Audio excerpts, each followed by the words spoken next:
Oh boy. Okay. We ready? Cause I. All right. Let's see if YouTube Studio has awakened. It has. All right. Gotta make sure we're cooking. And I see Jacob in the chat, of course. But what's going on, everybody? Crazy Dog back with my Week 10 picks for the Stephen Rose and Yinzer Max Sports Tournaments. I already know how we do it. I'm going to try and go through these a little bit quicker because I do know a lot of you don't really like sitting through an hour-long stream of me just blabbering. So I'm going to try and spend a little less time on each game. So with that being said, let's get right into it. Now we're going to start off with Thursday Night Football, and I'm just going to say this. This week's slate of primetime games might be the worst I've ever seen. Because starting us off Thursday Night Football, we get another edition of the Ass Bowl. This time there's no, Broncos in it. I guess you could say this is the Tank Bowl. Yep, I love this time of year because we get Tank Bowls coming up. 1-7 Panthers, 2-7 Bears. Is Justin Fields gonna play? Bryce Young's out here throwing pick sixes left and right. I mean, I'm not going to go through the stats of every game because that took forever. And like I said, I'm trying to make these a little bit quicker. Especially because we're getting to the point where you don't really have too many bye weeks. Four teams do have a bye this week: Chiefs, Rams, Dolphins, and Eagles. So, how about the Chiefs, though? They win in Germany and they get a bye week to celebrate. Good stuff. Dolphins, they also get that bye week coming back from Germany. And they get to lather in disappointment because they were getting beat pretty bad. And then, yeah, it just. Well, it was a good game, at least. It wasn't a blowout. But let's see how the Panthers did last week. I think Bryce threw what, two pick sixes to Kenny Moore? Let me see. Yeah. Yeah. Luckily for Bryce, Kenny Moore is not on the Bears. Nope. So maybe he can actually take care of the ball this week. But it's more or less of a factor of who's, you know, not as bad. Both teams are trash. Is it going to be Bajent versus Bryce? Or are we going to get Justin Fields versus Bryce? That's the main question I have. Now, the current line is Chicago by 4, over under 39.5. I wouldn't be shocked if this was the least viewed Thursday night game on Prime all year. My God, this week sucks when it comes to prime time. Thank God we got basketball to watch. Oh boy, this week sucks. But yeah, Tankathon. We're getting to that time of year now.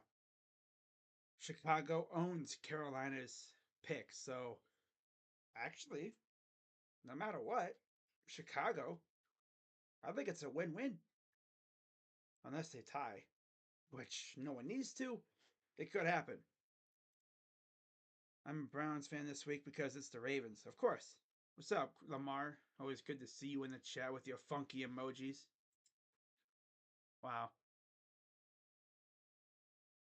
I mean, it doesn't really matter who wins this game because it kind of benefits the Bears. Because if the Panthers lose, that pick gets better.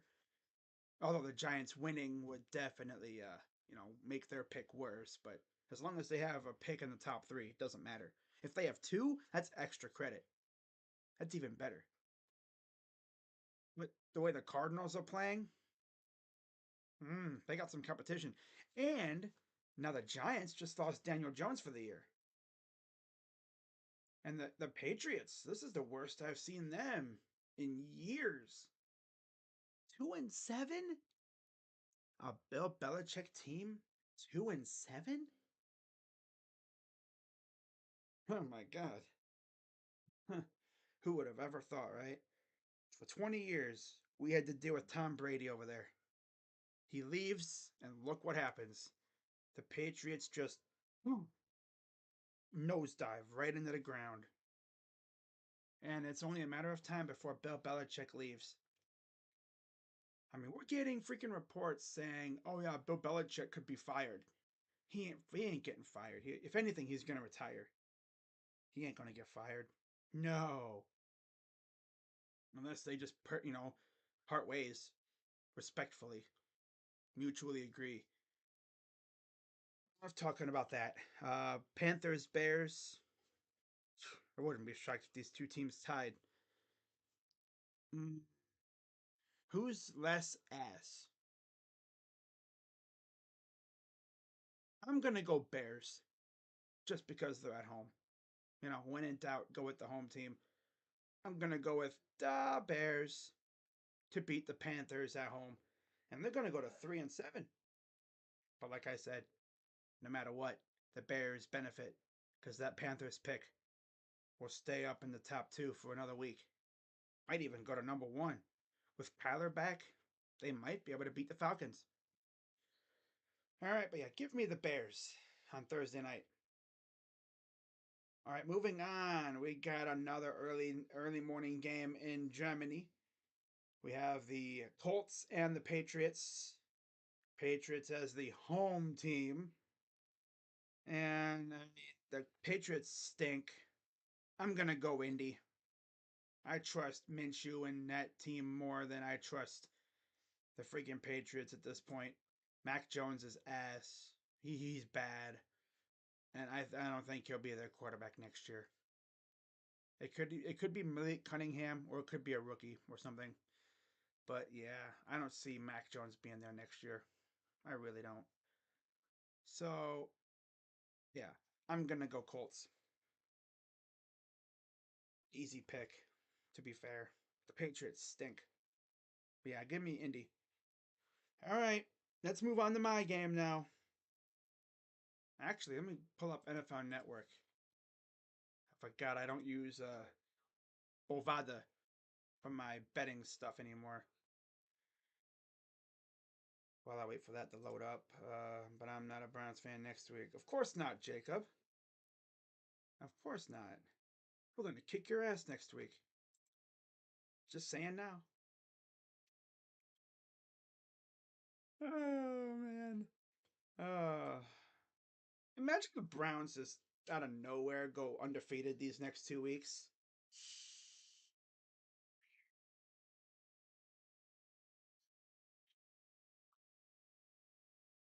Ooh, bottled water. Yeah.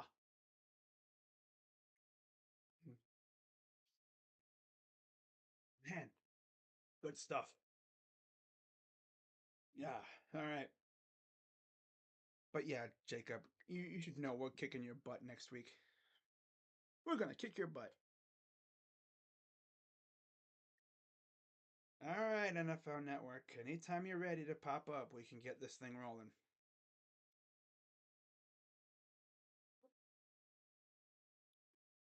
All right, it's just taking. Okay, here we go. So we're gonna start with my game anyway. All right, we got the 5-3 Browns and 7-2 Ravens, and Ravens are favored by 6. Over under 37.5. If you watched my preview video, you know who I got winning.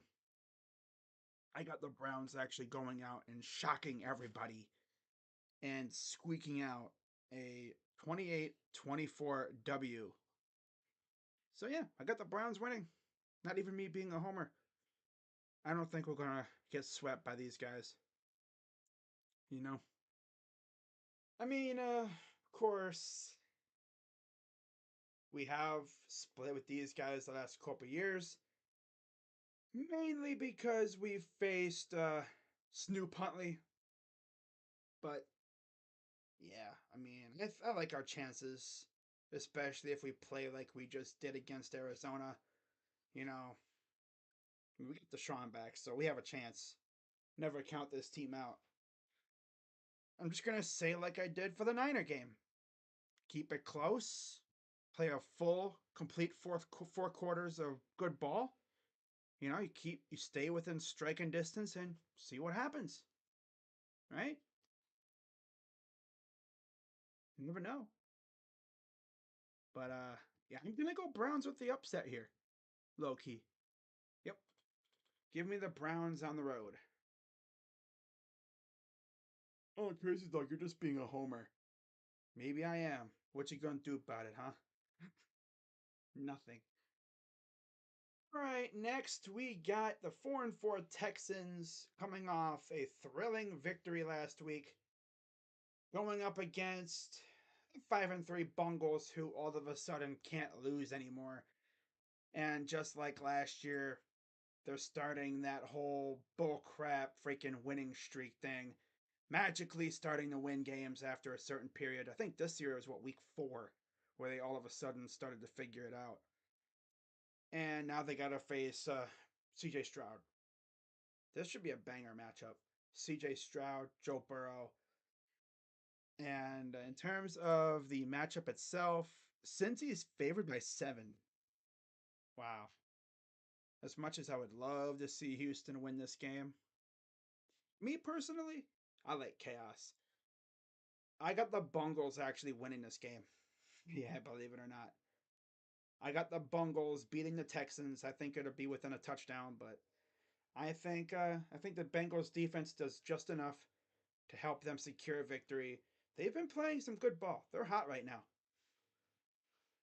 And also, if you're kind of curious as to what's coming up for Cincinnati, let's see what their schedule looks like to wrap up the season here.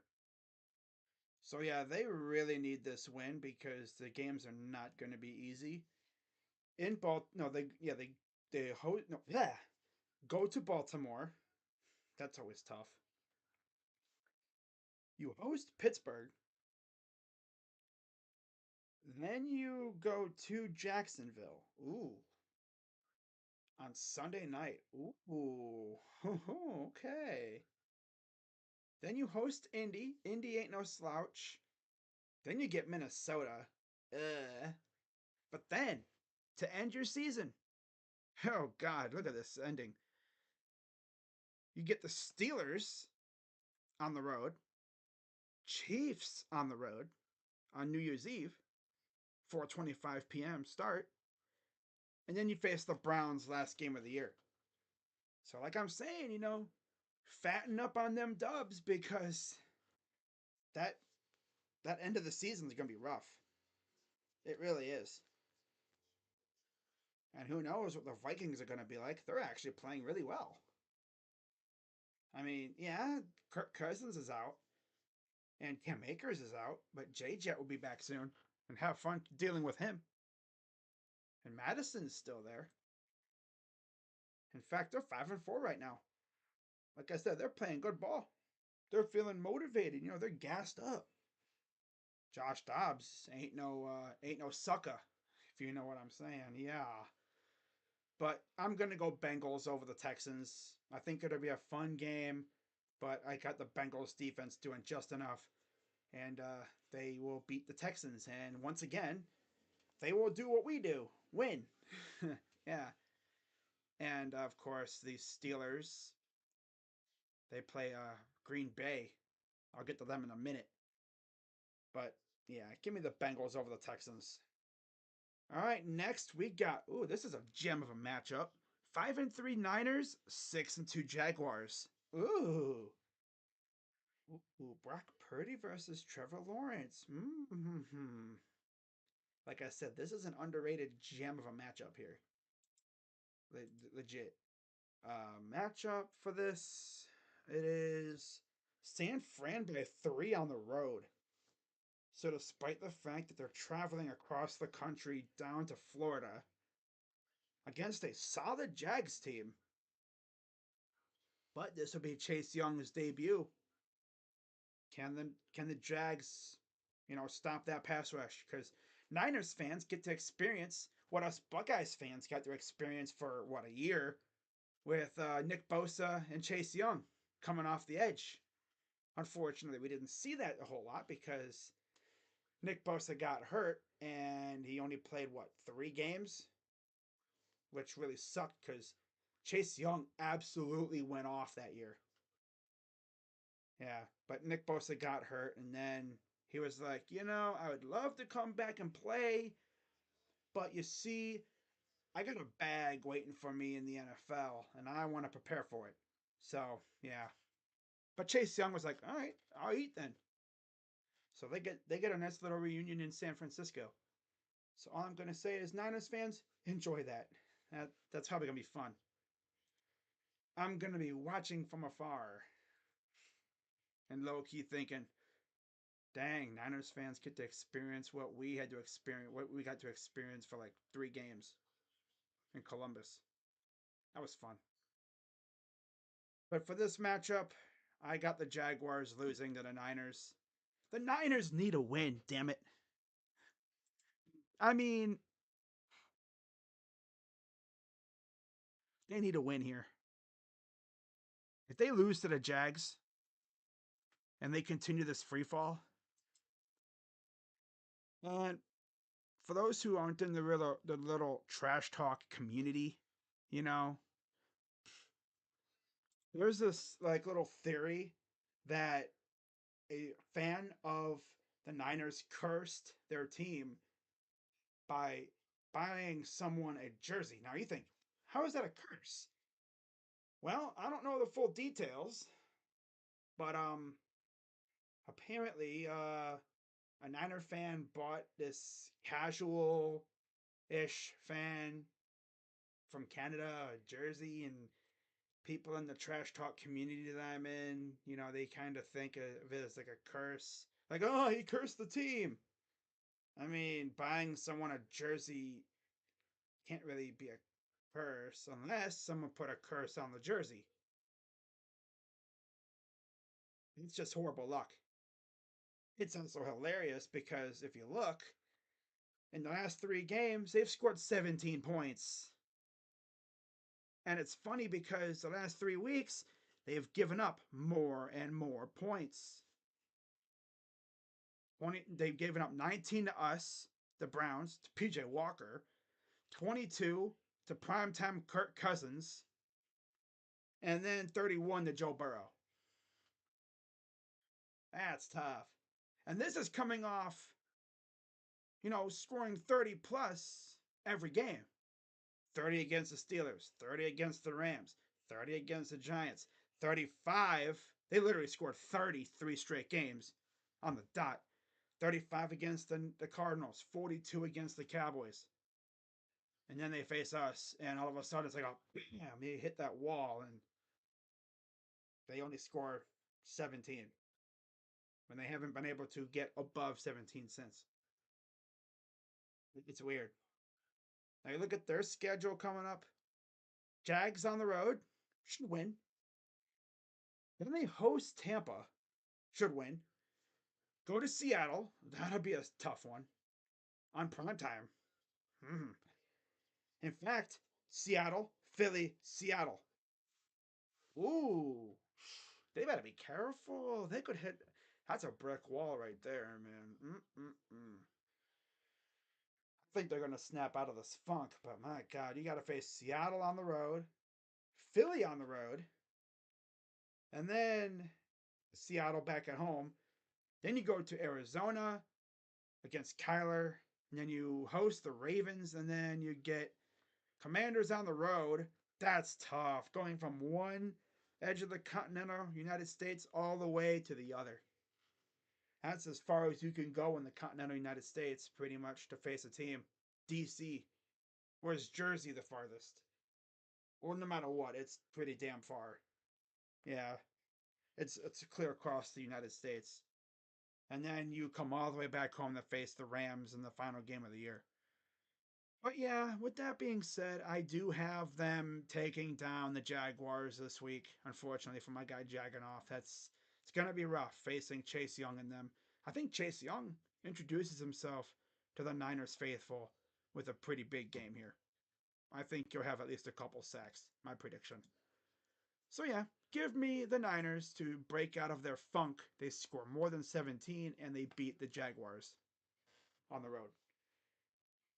All right, next up we get the 5-4 Saints and 5-4 Vikings. Derek Carr versus I assume Josh Dobbs. We'll see if Jaron Hall will be ready to go for this. I don't know if he will. Concussions were tough, if that is indeed what he had.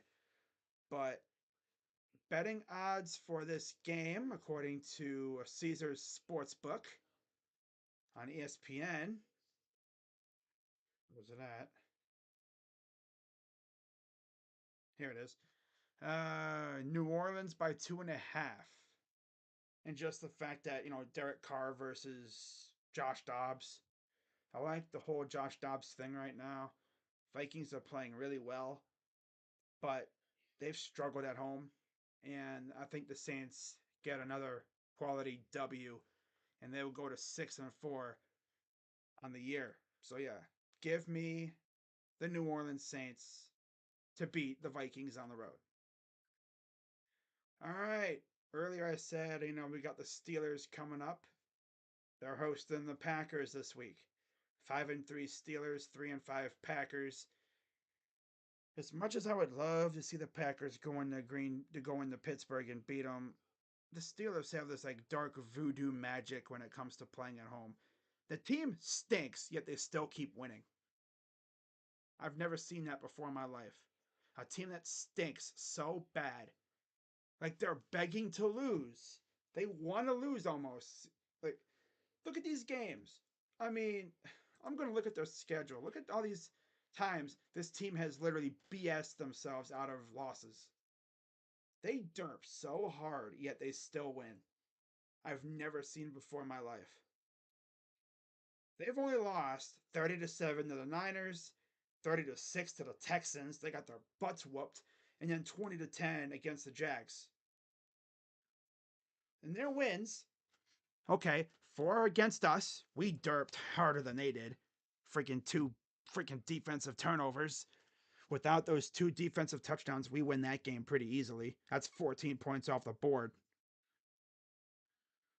5, look at this. They've won games by 4, 5, 7, 7, 4.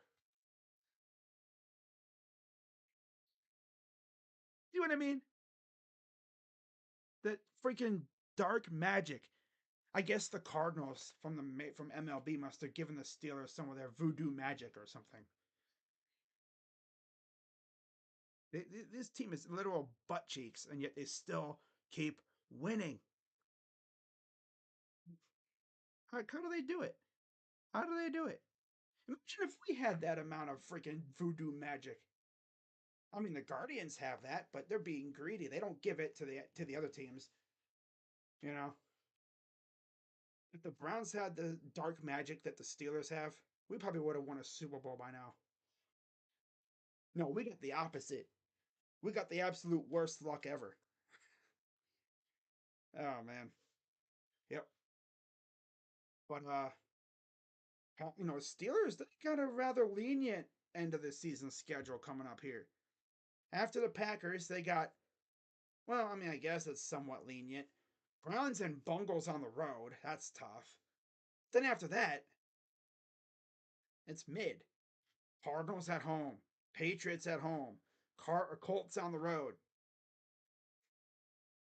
Eagles at home.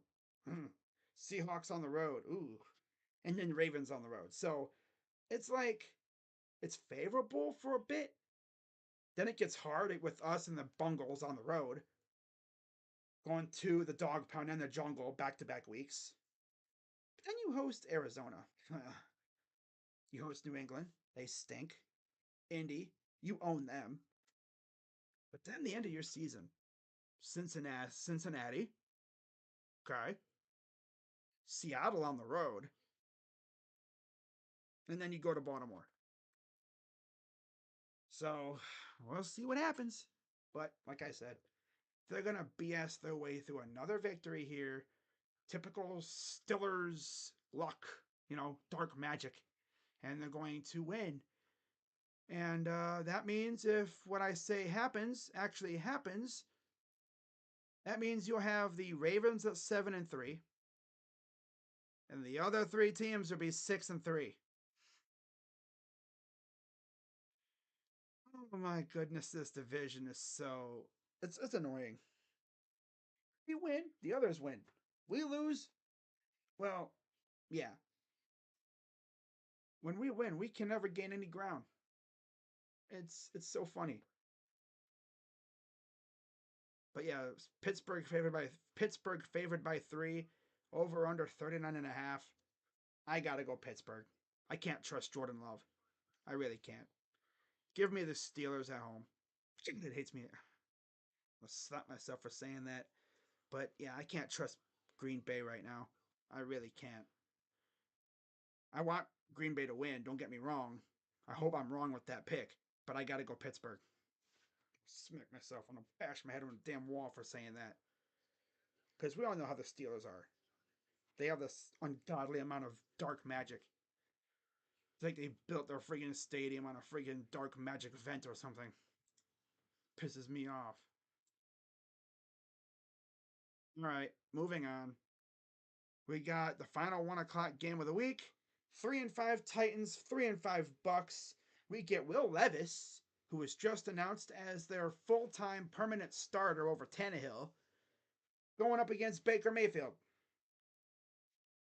Who really gives a crap about this game? Like, who really cares about this game? This is the game that nobody cares about. Bucks favored by 1.5, over under 38.5. Who really cares? I'm gonna go freaking Titans. I like Will Levis. He really impressed. He impressed me in this last game. Just they couldn't get the job done. And then before that, he had a freaking showout game against the Falcons. Yeah, give me the Titans. And they're gonna go to 4-5 on the road and also win their first road game. They're gonna go 4-5 overall and win their first road game of the year. Give me the Titans. All right, moving on to the 4 o'clock slate of games. We get Kyler Murray's return with the 1-8 Cardinals against the 4-5 Falcons. Cardinals are ass. And as long as the Falcons actually show up and they have a good game plan, they should win this game. I'm gonna go Falcons to improve to 5-5 on the year. Yep. Give me the Dirty Birds. Atlanta's favored by 1, over under 42.5. Yeah. Heineke versus Murray. Should be fun. But yeah, I'm gonna go Falcons. Give me Atlanta on the road. Moving on, we get the 6-2 Lions and the 4-4 Chargers in LA. This is gonna be a good game. I'm excited for this one. Once our game is over, I'm probably gonna be like watching this game somehow. But I'm gonna go Lions. Yeah, I'm gonna go Lions here. Lions are favored by 2.5, over under 48.5. I think the Lions somehow find a way to win this game, and they will go to 7-2 on the year.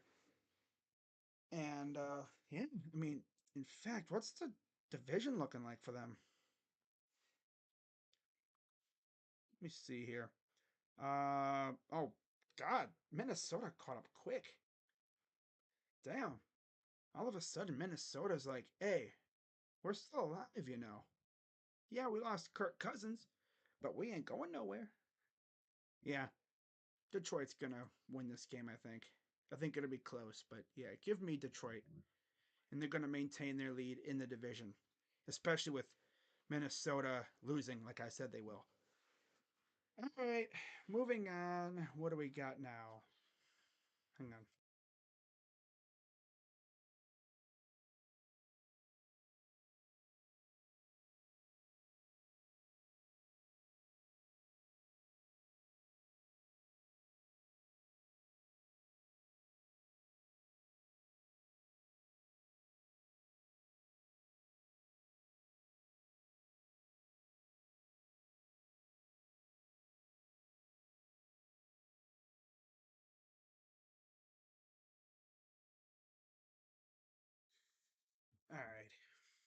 Where was I?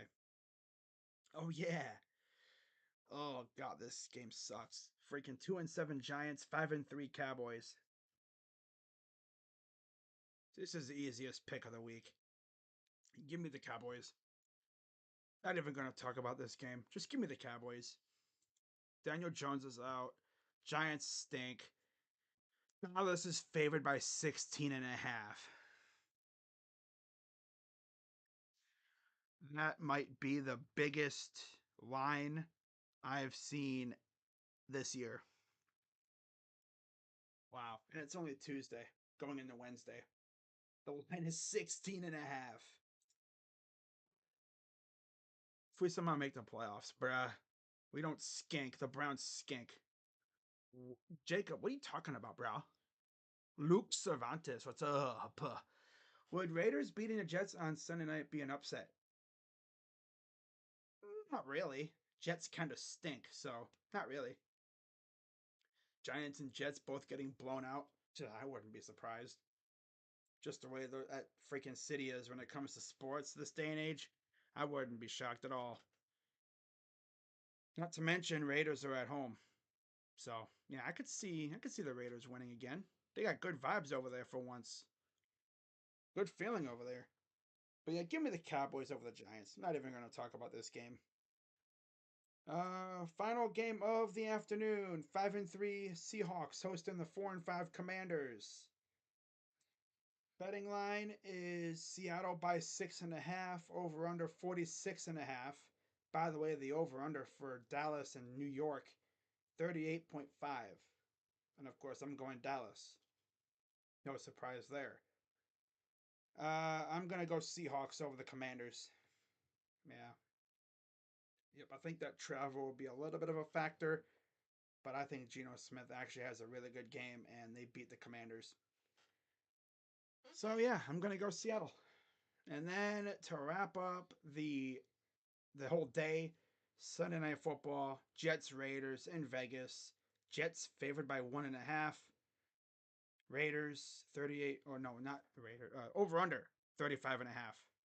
Raiders 4-5, coming off a big, and I mean big win at home over the Giants. They're going to do the same thing to the Jets. Yeah, they're feeling really good right now over there, and I think they take care of business against Zach Wilson. So give me the Raiders to get back to 500. Yeah, give me the Raiders on Sunday night. And then Monday night football, we get the 3-5 Broncos, 5-4 Bills. Oh my goodness. And over under is 46.5. Buffalo favored by 7.5. This is kind of an easier kind of pick. I think the Broncos will put up a little bit of a fight, but I'm gonna go Buffalo to beat them, and they're gonna get the 6-4 and go 5-1 at home. So there you go. Those are my picks, and I got them done in about a half hour. Good stuff. Yeah, and then in terms of the announcing crews for this week, see what we got here. All right, so obviously Thursday night will be the usual Al Michaels and Kirk Herbstreit. Sunday morning will be Rich Eisen and Jason McCourty. Sunday night, obviously it'll be Collinsworth and Tarico. Monday night, Joe Buck and Aikman. And then CBS single game coverage. Green Bay, Pittsburgh will have Ian Eagle and Charles Davis. Houston, Cincinnati, Kevin Harlan and Trent Green. Tennessee, Tampa, Andrew Catalan, Tiki Barber and Matt Ryan. Detroit Chargers, the late game, Jim Nance and Tony Romo. Spiro Dides and Adam Archuleta will have Atlanta, Arizona. Have fun, guys. Fox early games, Joe Davis, Daryl Johnston for San Fran and Jacksonville. Adam Amin and Mark Schlereth for New Orleans, Minnesota.